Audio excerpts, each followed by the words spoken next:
즉 국세청이 보기에 이번 사안은 단순 착오가 아니라 국가를 상대로 의도적인 기망 행위를 했다라고 판단해가지고 아주 무거운 경제적인 징벌을 내린 셈입니다.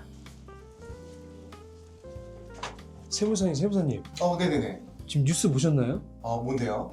지금 차은우 씨가 추징금이 200억이라는데 이게 사실인가요? 제가 안 그래도 분석하고 있었는데 회의실로 따라오시죠. 제가 한번 설명드리겠습니다. 따라오시죠.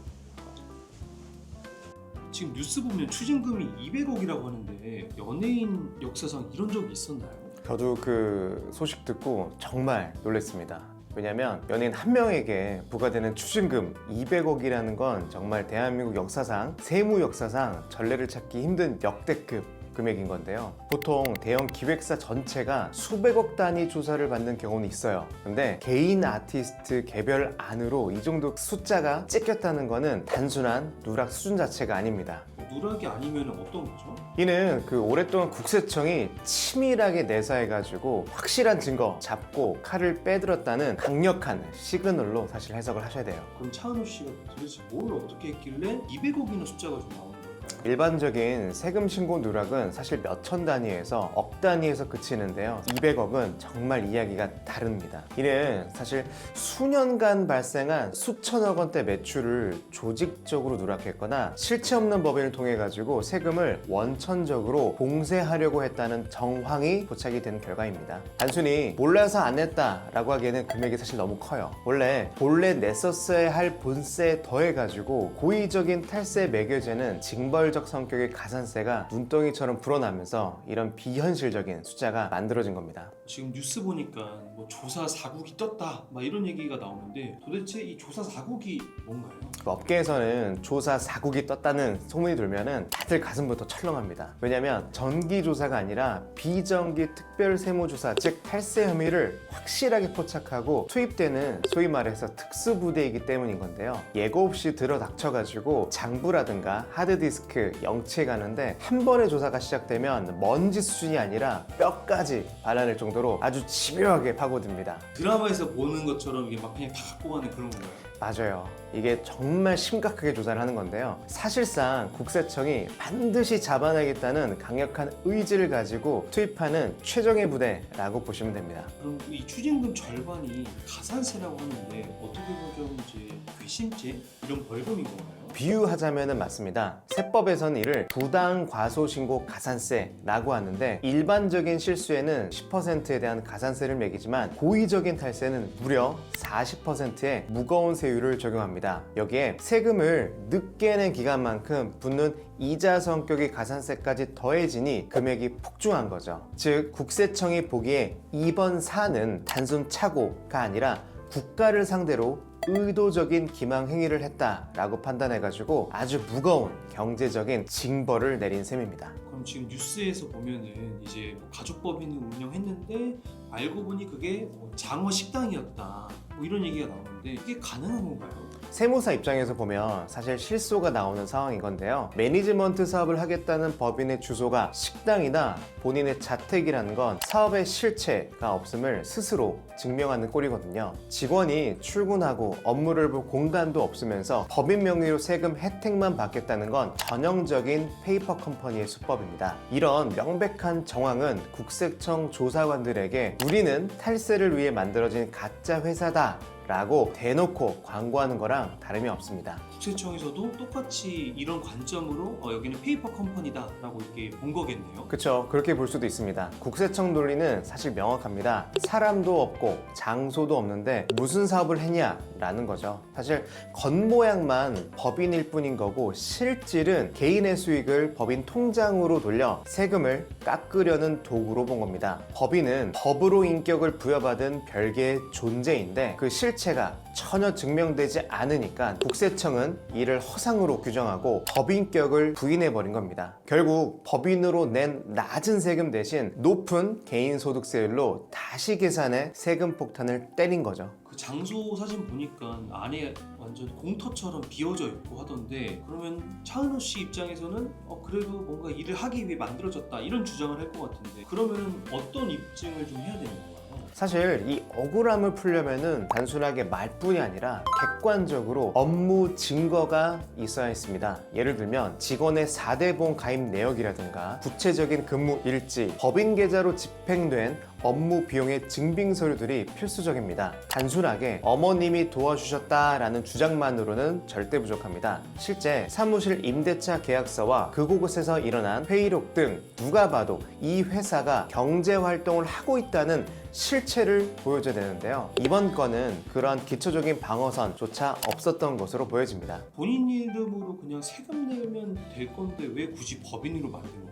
사실 결국은 이 세율 차이에서 오는 돈 때문인 건데요. 개인의 최고 소득 세율은 지방세 포함해서 49.5%에 달하지만 법인은 수익에 따라서 고작 10에서 20% 정도 세금을 내면 됩니다. 똑같이 100억을 벌어도 개인은 절반 정도인 50억을 떼이지만 법인은 20억만 내면 되니 이 유혹이 클 수밖에 없는 거죠. 문제는 적법하게 법인을 운영하며 절세한 게 아니라 실체 없는 유령 법인을 세워 세금만 깎으려 했기 때문인 건데요. 법이 허용하는 범위를 넘어 실질적으로 탈세 혐의를 받고 있는 것입니다. 그러면은 이 200억이 나왔는데 그럼 200억을 내면 끝인 건가요? 아니면은 감옥까지도 가야 될 수 있는 상황인 건가요? 이게요, 사실 추징금만 단순하게 낸다고 끝이 아닐 수도 있다는 게 진짜 무서운 점입니다. 왜냐면 조세범 처벌법에 따르면 토탈 세액이 일정 금액 이상이고 고의성이 짙은 경우 세무조사가 검찰 고발로 이어져 가지고 형사처벌까지 받을 수 있습니다. 특히 이번처럼 200억이라는 거액의 탈루 혐의가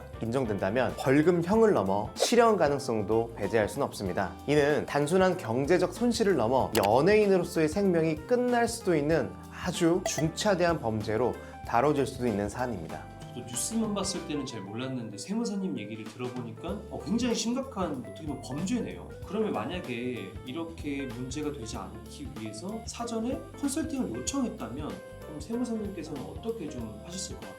사실 저는 이런 컨설팅이 들어왔을 때 정말 단호하게 눈앞에 있는 절세보다 실체를 갖추는 게 우선이라고 말씀을 드렸을 거예요. 왜냐면 세무조사는 5년 전 기록까지 다 들춰보기 때문에 지금 당장 세금을 아끼려고 편법을 쓰게 되면 나중에 몇 배 이자를 보태가지고 토해내게 됩니다. 예를 들면 법인을 세우고 가족 이름을 올리면 세금이 준다더라 같은 카더라 통신에 의존하지 말고요. 법에 정해진 요건을 충실히 지키면서도 세금을 줄일 수 있는 전공법으로 가셔야 한다고 뼈아픈 조언을 제가 드렸을 것 같습니다. 실체를 갖춰라는 말을 해주셨는데 그럼 구체적으로 어떻게 해야 좀 실체를 가졌다고 좀 인정을 받을 수 있나요? 실질적으로 아주 기본부터 지키시면 됩니다.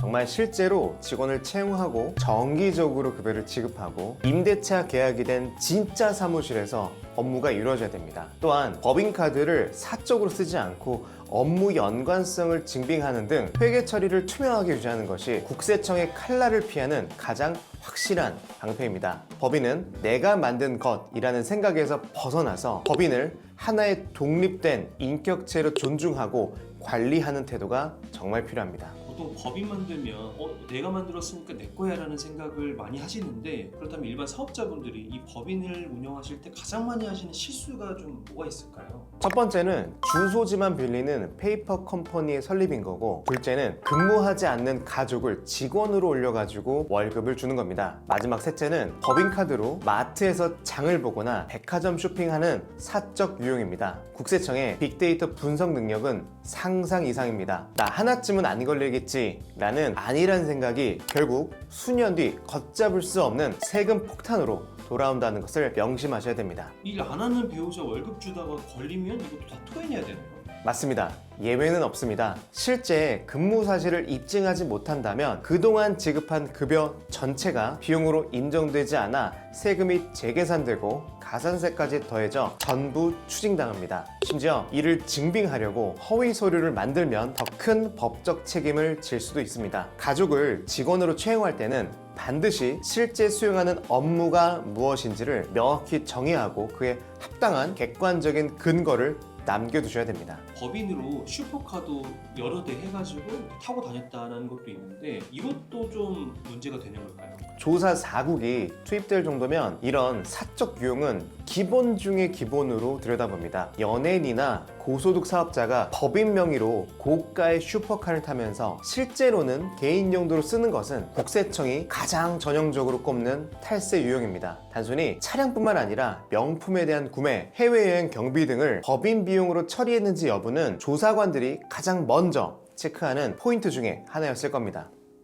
오늘 세무사님께서 말씀 주신 내용 들어보니까 정말 절세와 탈세가 아는 것과 모르는 것의 차이인데 한 끗 차이라고 얘기도 해도 되나요? 맞습니다. 그 세무사로서 딱 한 가지 말씀만 드리고 싶은데요. 절세는 법을 지키는 기술인 거고 탈세는 법을 어기는 도박입니다. 도박은 한두 번은 딸 수 있을지 몰라도 결국 다 잃게 되어 있습니다. 특히 지금처럼 국세청의 모니터링 시스템이 고도화된 시대에 완벽한 탈세란 존재하지 않습니다. 당당하게 벌고 적법하게 내는 것이 내 소중한 자산과 명예를 지키는 가장 빠르고 안전한 길이라는 점 잊지 마시길 바라겠습니다. 지금까지 말씀드린 건 현재까지 언론 기사를 통해 가지고 나온 얘기를 가지고 제가 정리해서 말씀드린 거고, 확실한 건 혐의 내용인 거지 실제 확정돼 가지고 200억의 탈세가 발생된 게 확실시된 건 아니라는 점 미리 말씀드리고, 차은우 씨 팬분들 절대 오해 없으시길 바라겠습니다. 지금까지 여러분의 든든한 세무 파트너 동감세무사 이승택이었습니다. 감사합니다.